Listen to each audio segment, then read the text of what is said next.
Boa noite. A partir de agora você assiste ao programa Espaço Público, o programa de entrevistas da TV Brasil. Hoje nós temos um programa especial com o Prêmio Nobel Joseph Stiglitz. Estamos aqui, eu e Florestan Fernandes, para fazer um programa gravado e, portanto, não haverá participação das redes sociais.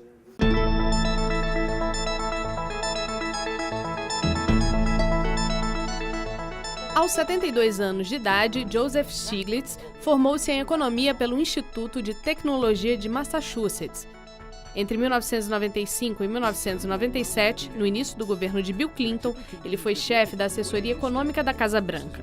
Adversário dos programas de ajuste e reformas estruturais que marcaram o debate econômico a partir da década de 1980, sua visão crítica da economia de mercado lhe valeu o Prêmio Nobel de Economia em 2001. Professor da Universidade de Columbia, em Nova York, Stiglitz é autor de trabalhos considerados fundamentais sobre a crise mundial do capitalismo, que começou com a quebra dos mercados em 2008, como O Mundo em Queda Livre e O Preço da Desigualdade. Também escreveu um ensaio famoso, do 1% pelo 1% para 1%, que foi apontado como uma das fontes de inspiração dos protestos que marcaram os Estados Unidos no fim da década passada. Professor, estamos muito felizes de receber o senhor aqui. O senhor é um velho estudioso da América Latina, tem vários países que já esteve, visitou, os seus ensinamentos aqui são sempre muito respeitados.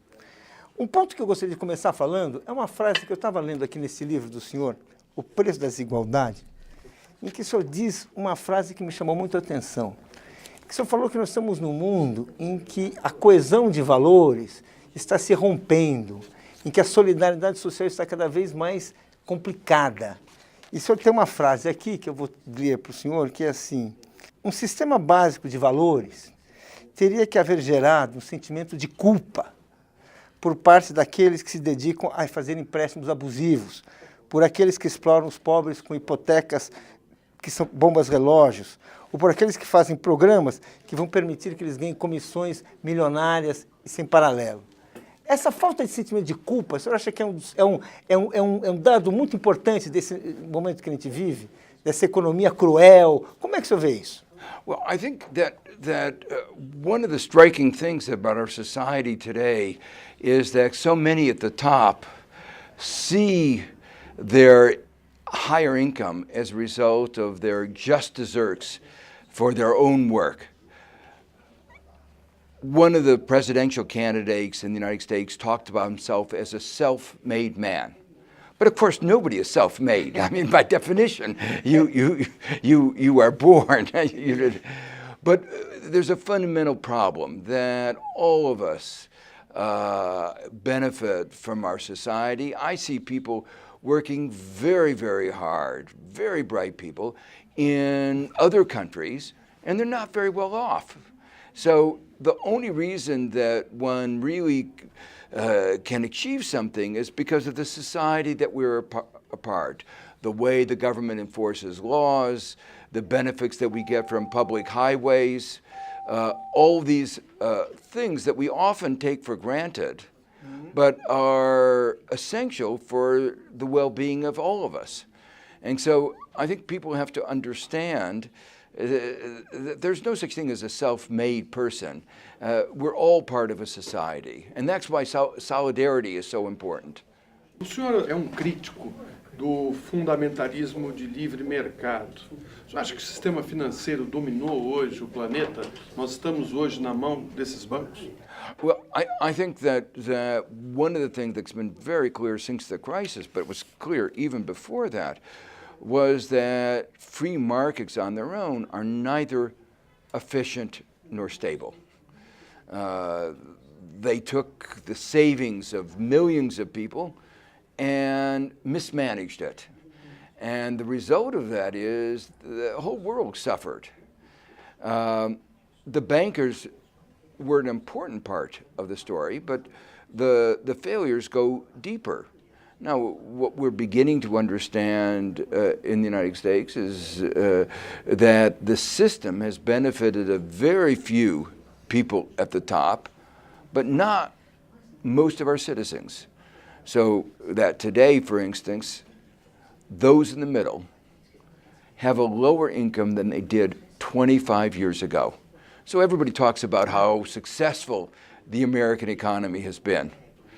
But if you ask the average American, they know that there hasn't been an increase in their prosperity for a very long time. Eu gostaria de perguntar, seguindo nessa linha da desigualdade, que é um dos grandes assuntos desses seus últimos livros, o senhor fala da sociedade de 1% contra 99%. Se a gente for pegar os muito ricos no Brasil, aqueles que têm assim 12% da riqueza nacional, é 0,3%. São os que pagam menos impostos, em alguns casos não pagam nenhum imposto. É uma desigualdade brasileira, conhecida, histórica. A pergunta que eu gostaria de fazer para o senhor é: por que é tão difícil tirar dinheiro dos ricos? Por que é tão difícil assim avançar na igualdade? Por que é tão difícil assim? Por exemplo, no Brasil a gente não consegue ter um sistema de impostos mais justo. Por que é tão difícil derrotar, ainda que parcialmente?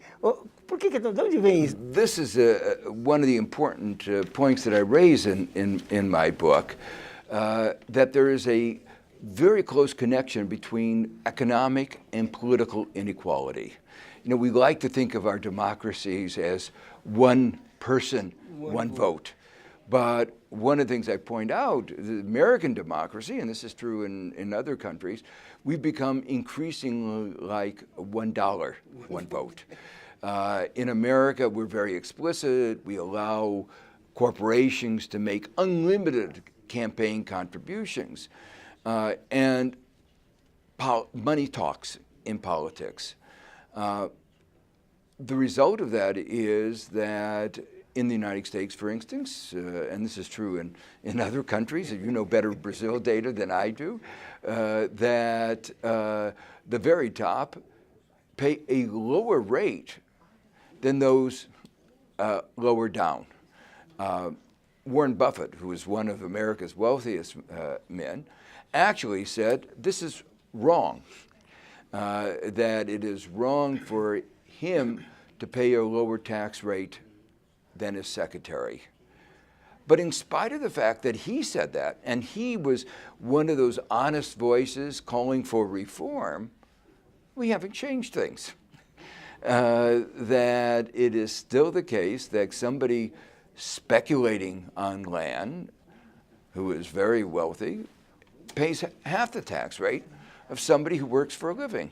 You know, I testified in Congress not very long ago, and a panel, Republicans, Democrat, Independent, and one of the senators asked me, can you explain to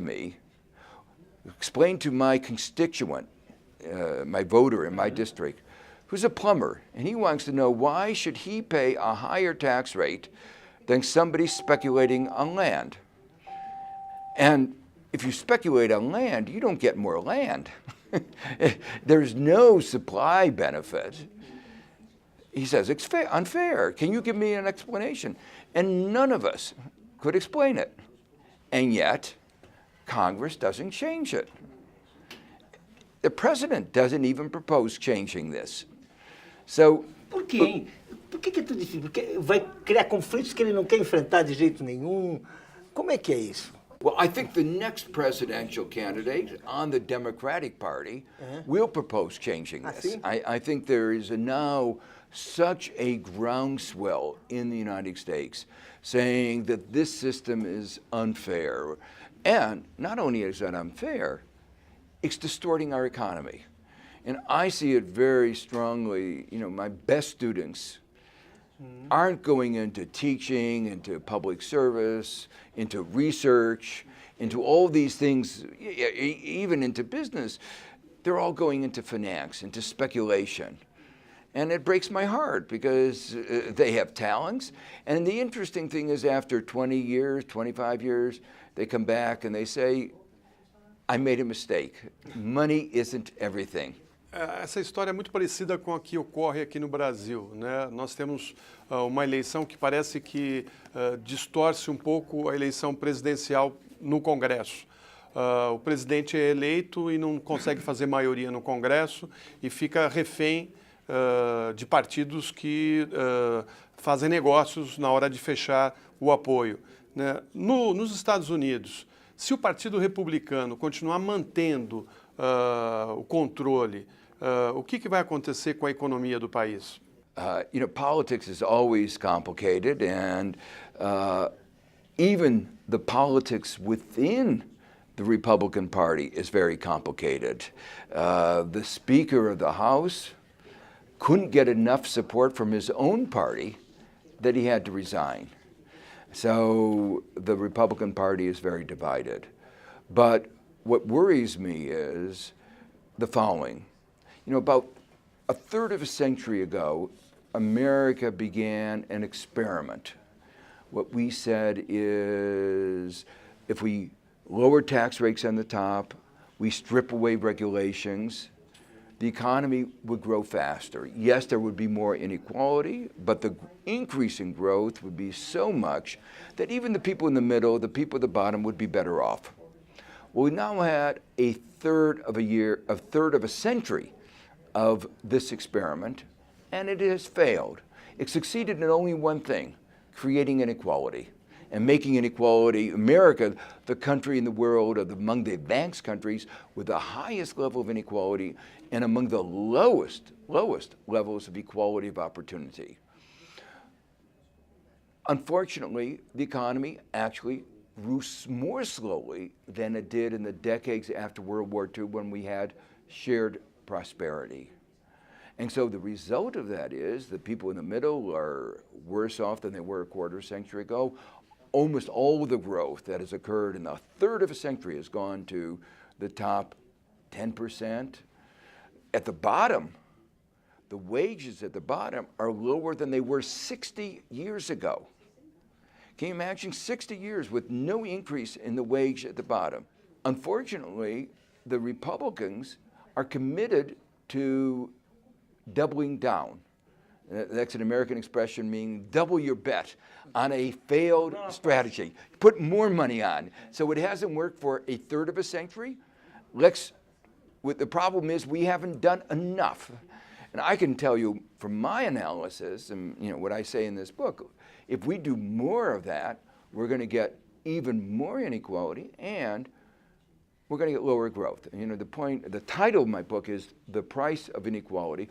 And the point I'm trying to make there is we are paying a very high price for this inequality, not only in terms of what you talked about, the dividing society, the undermining of social solidarity, but we're also paying a price because we're undermining our democracy, moving to this $1 one vote, but we're also undermining our economy.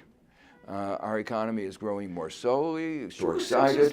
É uma ideia muito importante, quer dizer, como a desigualdade prejudica a economia.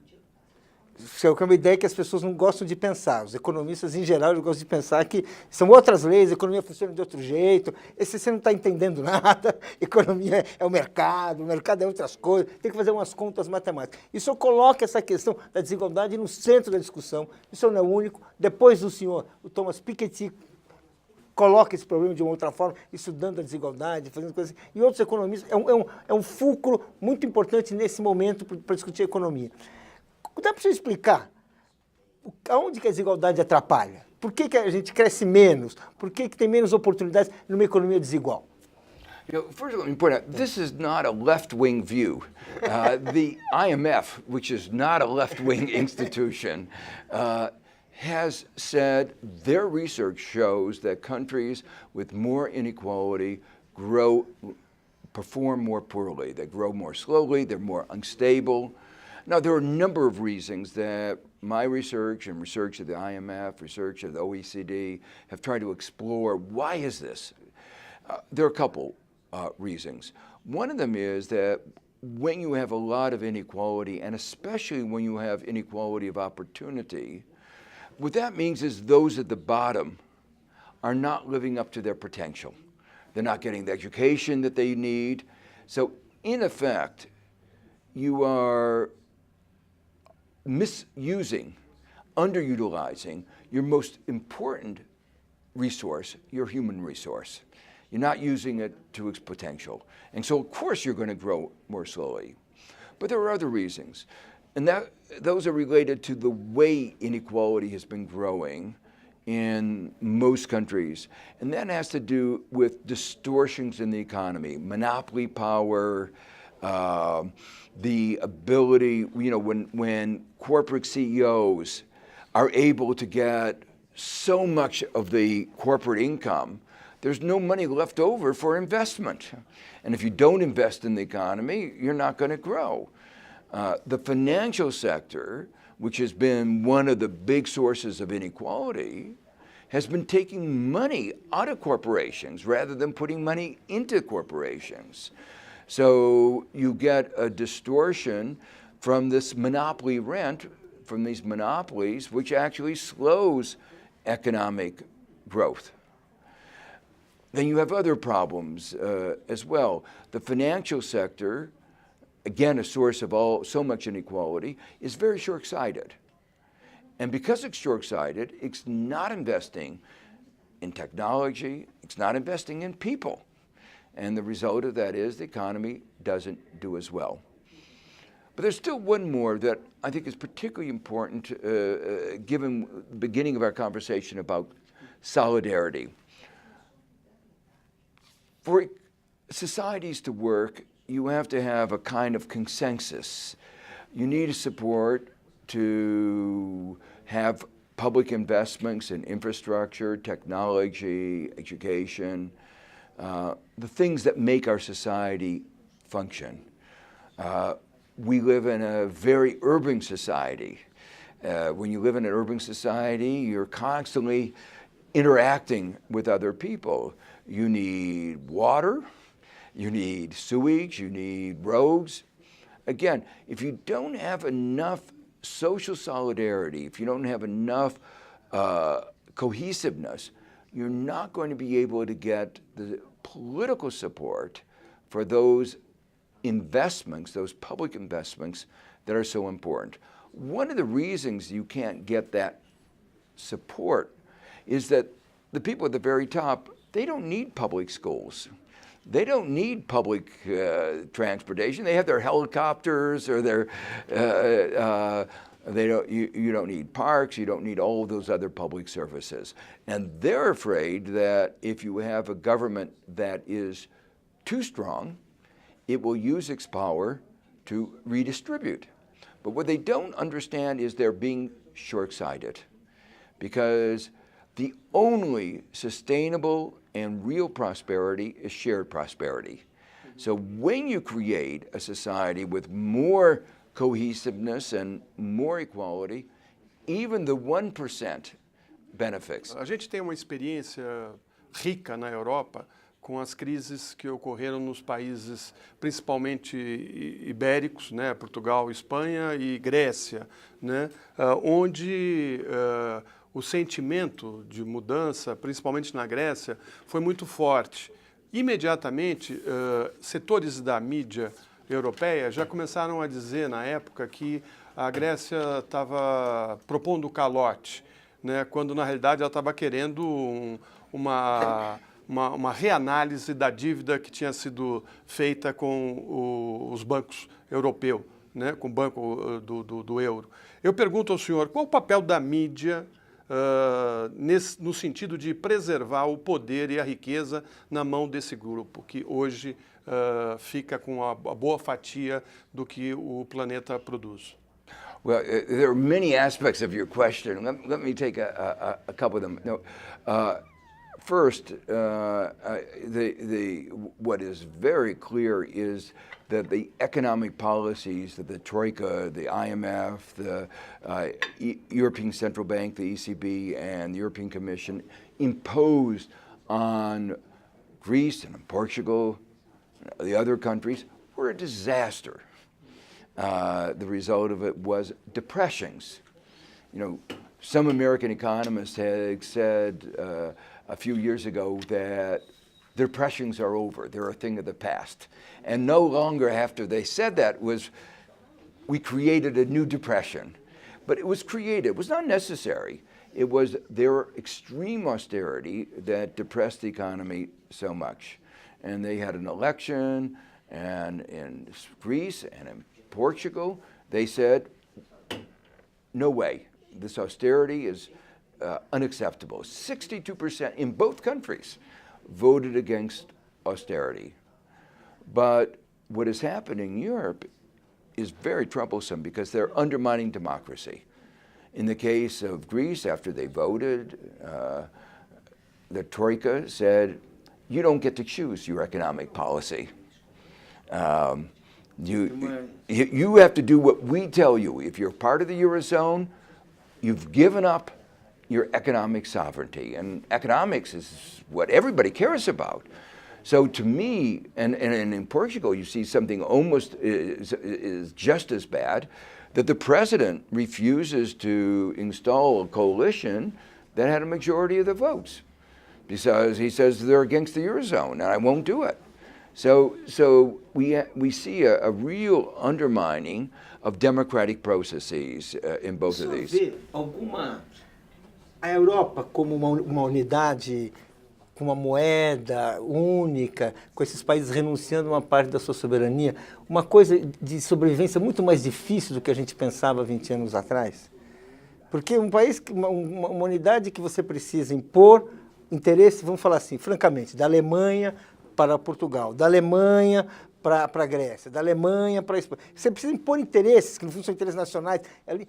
Será que isso sobrevive? Será que isso... Inclusive essa emergência fascista hoje na Europa, conhecemos na Europa movimentos fascistas anti-União Europeia que colocam uma questão que as pessoas estão começando a prestar atenção neles. Né? Yeah. I'm very worried because basically what happened is the euro was a political project, but the solidarity wasn't strong enough to create the institutions that would make the euro work.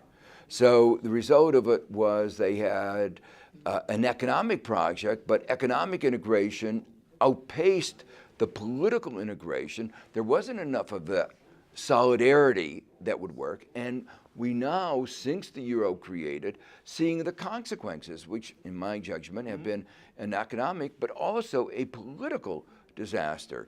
So they've lost their economic sovereignty, but that means that voters are going to get angry, and they've been getting angry. They're getting particularly angry at the parties who insist that we continue the same policies that have proven themselves wrong. So you're going to get extremist parties, particularly on the right, the fascist parties, and I think it's extraordinarily dangerous. Now, one of the other aspects that was very troubling to me, and it goes back to what you asked about, there's a lot of dishonesty going on and hypocrisy. So the IMF has been very clear, Greece debt has to be restructured. It can't repay the debt. You can't squeeze money out of where it's not. The principle of giving a company, a household, a country a fresh start is a basic principle of economics. The UN has basically endorsed this principle, but Germany refuses to recognize it. And so even after the IMF's analysis said you have to have a debt restructuring, Germany tried to keep that result secret, so it wasn't released before the referendum. And now they continue to say, we will not, Germany says they will not accept a debt restructuring, but we insist that IMF be part of the program. The IMF says we cannot be part of a program without debt restructuring. What will happen, I think, in the end, is a kind of linguistic hypocrisy. They will have a debt reprofiling. You ask, what is the difference between a reprofile and a restructuring or a debt write-down? They're all the same thing. But the Germans don't want to admit that they are not going to be repaid, and they're not going to be repaid because of what Germany did to Greece. Because if Germany had created a program that would have allowed Greece to grow, then Greece could have repaid. But Germany effectively killed Greece, and now they have to pay the consequences because Greece cannot repay the money. All of this, to go back to the theme of the price of inequality, all of this is increasing inequality between the countries of Europe and within Europe. Como o senhor viu a decisão do Alex Tsipras, que ele fez uma campanha pelo não, e quando ele encontrou-se lá com o muro, né, provavelmente ele apostava que a votação que ele teria, o referendo que ele teria, iria sensibilizar a Troika, né? Como isso não aconteceu, ele recuou imediatamente, né? Como que o senhor viu isso? O senhor achou que foi correto? Eu ouvi o senhor falando que o senhor achava que ele devia sair do euro do mesmo jeito. Eu queria que você explicasse um pouco, porque o senhor tem um ponto de vista interessante aí. Yes, and I did go over to Greece, talk to him, talk to this finance minister, the new finance minister, to many Greek people. The Greeks were torn. They wanted two things that were both reasonable. They wanted to be a member of the Eurozone. They wanted to be part of the Euro, and they wanted the end to austerity. And there's no reason why you couldn't have both, except Germany said no. Germany says you have to choose. Either you accept depression, austerity that has led to this depression, 25% decline in GDP, 50, 60% youth unemployment, more than 1 out of 2 young Greeks are out of a job. You either have to accept that depression or leave. The Greeks didn't know what to do, but in the end, they said, we have to stay in the euro. I'm not sure it was a right decision. I understood why the prime minister made that decision. He was reflecting the intensity of the feeling of the people of Greece.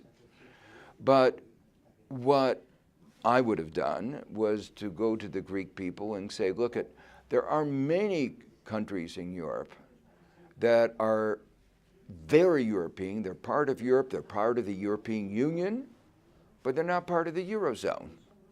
UK, Sweden, Denmark, they're just as European as Greece or anything else, but they didn't make a big mistake. They didn't join the euro. And this little piece of paper with some pictures on it, that's not being European. What being European is European values. What being European means what kind of social responsibility you have to other citizens, the notion of human rights. To me, the most important part of being a European is those European values. And what Germany was demanding, they give up on those values. Forget about the people who are suffering. O senhor acha que o mundo está sofrendo com a falta de um contraponto? Quer dizer, o planeta ficou capitalista como um todo, mesmo os países que se dizem comunistas, como a China, né? E a própria Cuba, né? Tem um papel hoje dentro do sistema capitalista. Parece que as nações não têm um referencial de utopia, né? O senhor acha que falta essa utopia para a humanidade imaginar uma sociedade mais justa, mais igualitária? So I think the critical thing is that the Cold War is over, the battle between communism and the market economy is over. Now we need to reframe the discussion. It's what kind of a society, what kind of an economy do we have? We know that our economy, for an economy to succeed, the market is going to have to be an important part. We're going to be a market economy. But we also know that every successful economy, the government plays an important role.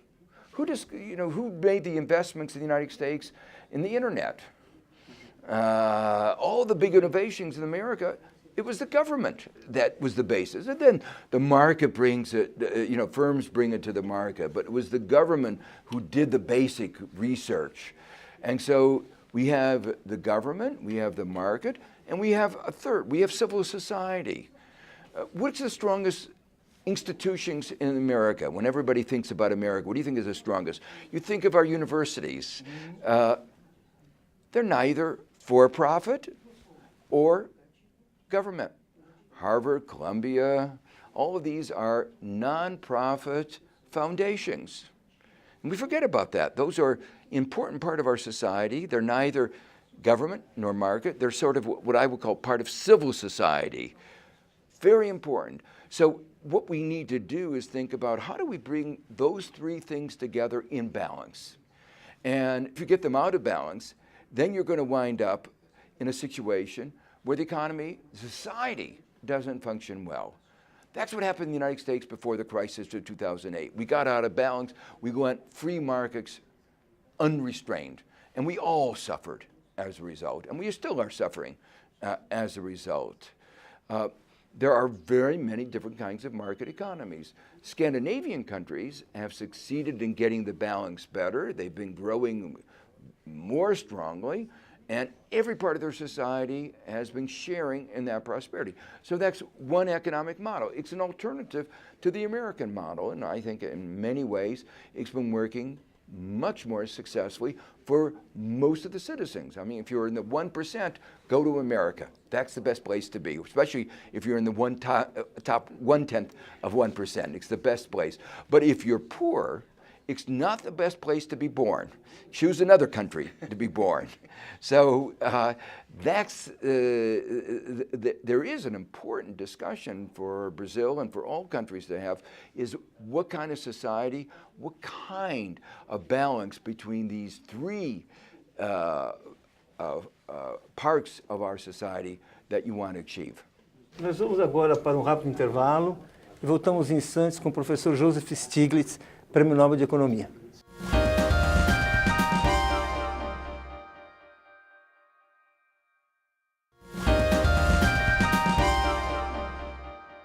Estamos de volta para a nossa entrevista com o professor Joseph Stiglitz, que está no Brasil para uma série de conferências do movimento Fronteira do Pensamento. Professor, eu gostaria de lembrar um período que o senhor passou no Conselho de Assessores do presidente Bill Clinton, que deu início a um período de grande crescimento da economia americana. Naquele período, o governo de Bill Clinton acho que foi o melhor nível de crescimento que teve nos últimos anos, né? Qual que é o balanço que o senhor faz? Foi possível fazer um crescimento mais equilibrado? Foi um crescimento que já tem muitas distorções? Como é que o senhor avalia aquele período? It was obviously a very good period, and we wish we could have growth like we had then. And I wish I could say that I was partly responsible. I think that one of the other aspects of that period was it was one of the few periods where inequality started to be reduced. And it was partly because of things we did, but partly because of other things going on in the world economy. Among the things that we did was we helped engineer the economy towards full employment. Let me emphasize how important that is, both for growth and equality, shared prosperity. Because when you start getting the unemployment rate down, you know, right now people are saying, oh, we should accept a 6% or a 5.5% or a 5% unemployment.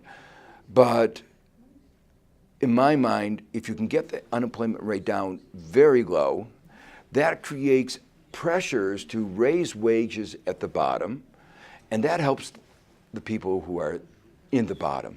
And we've seen very clearly it was only in that period where the parts of our society that have been marginalized, African Americans and Hispanics, started to see their wages increase. And so that was part of the main reason that we had a reduction in inequality. Now, to be fair, while I was chairman of the Council of Economic Advisors, we stopped some of the bad things from going on. After I left, even though it was under President Clinton, some mistakes were made. And there were, in my mind, one important set of mistakes and that was the deregulation of the financial sector, the repeal of Glass-Steagall, which was the law that separated commercial and investment banks, the law that said you can't regulate derivatives, those risky products that resulted in taxpayers paying $180 billion to bail out one company, AIG, unbelievable. That those were mistakes that were, I had been fighting that issue when I was chairman of the council. I said you should not. Quando o senhor saiu, teve uma mudança importante, então. Uma guinada, porque o segundo mandato do Clinton é um mandato com outra orientação mesmo, né? Ele não é isso que o senhor falou aí, não. Yeah. Well, actually, we had a debate inside the Clinton administration. Right. The Secretary of Treasury was in favor of repeal of Glass-Steagall.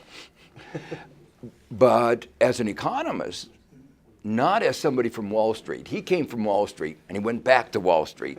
I was viewing it from the point of view of the economy and our overall society, and I said this is not good for our economy, it's not good for our society, and I explained why that was, and I and others were able to stop it. But eventually the forces of deregulation got too big, and those changes were made, and we paid a very high price for that kind of financial sector deregulation.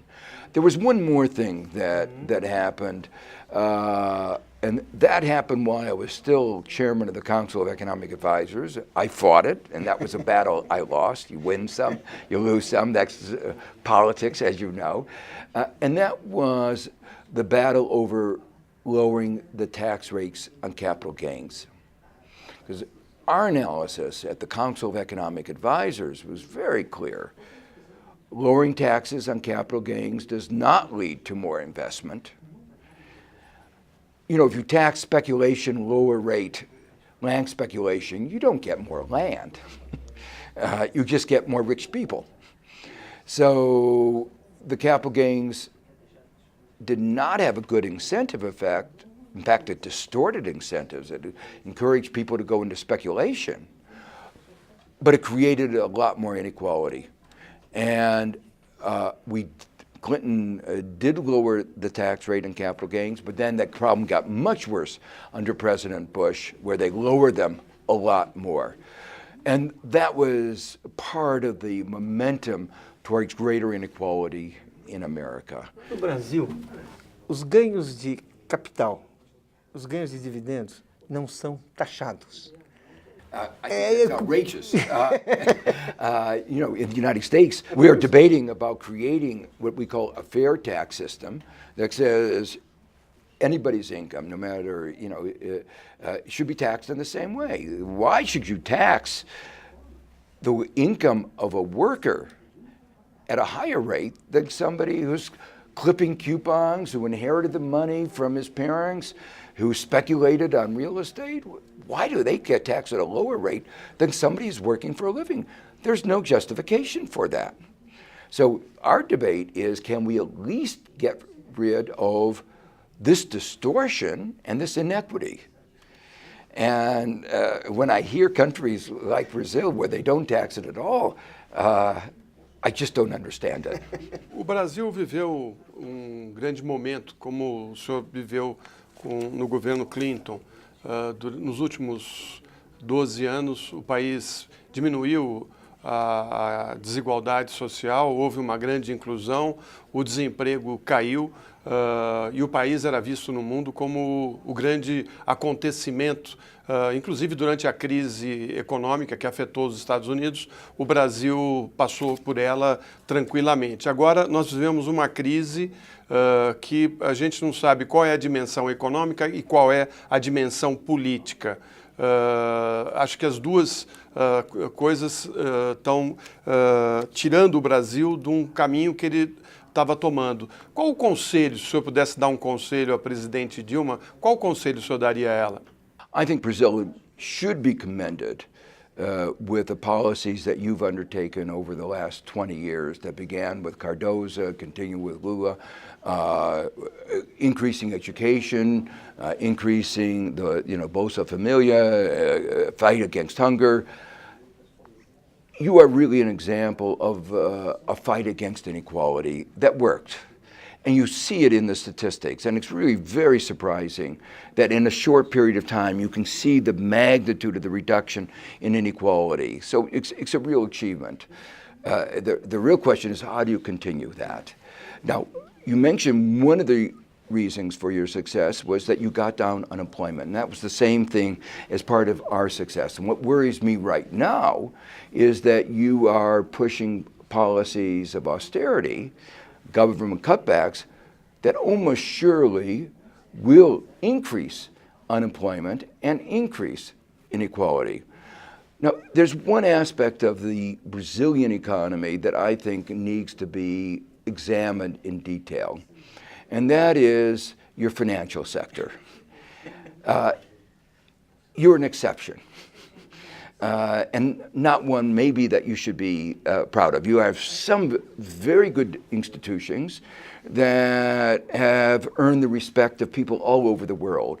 BNDES is one of the premier development banks everywhere. It's being used as a model of what others can imitate. The new development bank among the BRICS, the AIIB, all of these are using the BNDES as a role model. But your other part of your financial sector, particularly your private part of your financial sector, has the highest real interest rates in the world. The interest rates are stifling your economy and killing your budget. And taking away money that could be used for growth, for attacking inequality, for attacking so many of your problems. Let me go back to put this in a historical perspective, if I can, back to the United States at the end of World War II. Back at that time, the United States debt-GDP ratio was 130%. Now, that's probably more than twice the level in Brazil. And most people around the world would say, that's a disaster. We didn't take it as a disaster. We said, we're going to make this sustainable not by cutting back on government investments, but by increasing government investments, making GDP grow. So if you get GDP to grow, debt GDP goes down. And so we used that, we said, free education to everybody who fought in the war. Not just for 2 years, not just for 4 years, but as much education as they were qualified. Not in the poorest schools, but in the best schools, the most expensive schools, in Harvard and Columbia, free. Because we wanted our economy to grow and we wanted to give opportunity to everybody. We created a national highway program that knitted the country together, like the railroads had done in the middle of the 19th century. We created a technology program to make sure that we were the most advanced technology in the world. So the point of this is we didn't cut back, we spent. But part of that success in getting that debt GDP ratio down is we lowered interest rates. We didn't allow the government to pay the kind of outrageous interest rates that your government is paying on its debt. Num capitalismo que o senhor mesmo disse que $1 é um voto, os bancos no Brasil têm poder tremendo pela sua força econômica. Os governos ficam muito reféns desse poder, inclusive por conta de Congresso que depende do dinheiro dessas empresas para eleger os seus representantes. Como a gente pode reverter esse quadro dentro de uma democracia capitalista? Well, that's the big question, and this is the struggle everywhere. We had a big struggle in the United States to regulate the banks, to stop the excesses of their predatory lending, their exploitation. It was a big fight, and we got a lot of civil engagement, a lot of people, and I would say we got a strong bill Dodd-Frank passed in 2010. There was a balance of power between 300 million, 350 million Americans and 10 banks. It was basically equal. But we got something very strong. If you look back in our history, and you have your history, but in our history, there were two periods in the past where corporate interest got out of control, where inequality got out of control. And in both of those instances, American voters rose up and said, we are still a democracy, still. And they went to the polls, and the Gilded Age at the end of the 19th century was followed by the progressive legislation, bipartisan, that antitrust, curtailing the power of the monopolies. It worked for a while. At the same time, after the Roaring '20s that brought on the stock market crash, the Great Depression, we passed Glass-Steagall, we passed the Wagner Act, which gave bargaining rights to workers. We passed Social Security that protected the elderly. So we changed the face of America. Now, the point is that when there is enough voter outrage and to say, look, there is no reason that Brazil should be different from every other market economy, mixed economy. Why are interest rates here so high? Why does the government have to pay? É que como o Brasil fez uma moratória nos anos 80, ele perdeu a confiança dos mercados e hoje ele sempre vai precisar, está condenado por anos e anos a pagar uma taxa de juros alta. É um dos argumentos que existe, que é a coisa da confiança. I think it's a self-serving argument, and there are several ways of answering this. I mean, if you change the rules and regulations, you change the way the financial market operates. If I were to say what has undermined trust in America, it's our financial system that brought on the global financial crisis. After the crisis, money flowed back to the United States. Why was the money flowing to the United States? Was it because they had trust in our banking system? No. Our banking system had proved itself incompetent in managing risk. Its only strength was exploitation of ordinary people, predatory lending, subprime lending, things like that. So why was the money moving back to the United States? Because they had trust in our government. And they knew that our government would support our financial system. So the basic thing is that you have to change the rules that oversee the banks. So for instance, if you required the banks to take more of their deposits and keep them on reserve, and those reserves be lent to the government, that would lower the cost of debt to the Brazilian government. That's a simple change of rules. Most countries require the banking system to keep very large reserves at the Federal Reserve or the central bank, and those money are then lent to the government, and at very low or zero interest rates. So that's a way the government raises money at very low interest rates. So what I want to say is it's about how you structure the rules of the game. Eu queria perguntar uma outra coisa. Há 8 anos que a taxa de juros nos Estados Unidos está 0,25%. Parada, quase zero, abaixo da inflação. Eu acho isso aqui uma coisa formidável, principalmente para a realidade brasileira. O senhor acha que permanentemente tem uma pressão de que agora a economia está boa e é hora de subir a taxa de juros?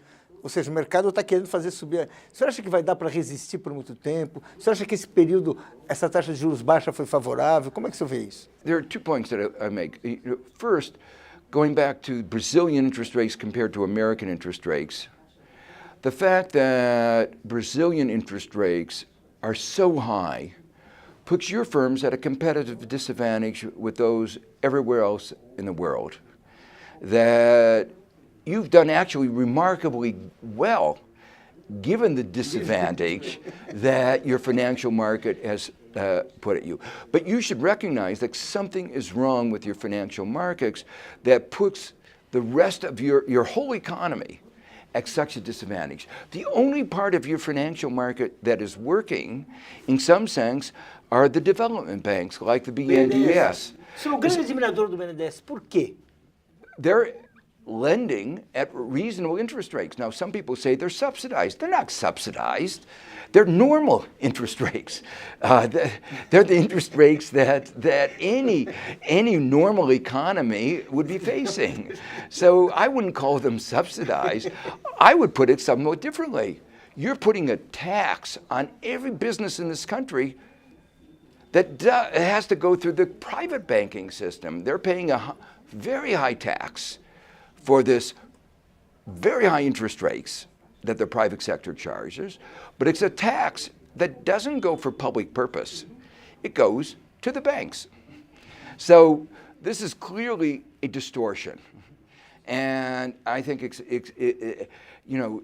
there needs to be a public discussion about why is Brazil have the highest interest rates? And when I say interest rates, this is true even of the real interest rates. And just to make it clear the nature of the comparison, the T-bill rate in the United States, adjusted for inflation, has been minus 2%.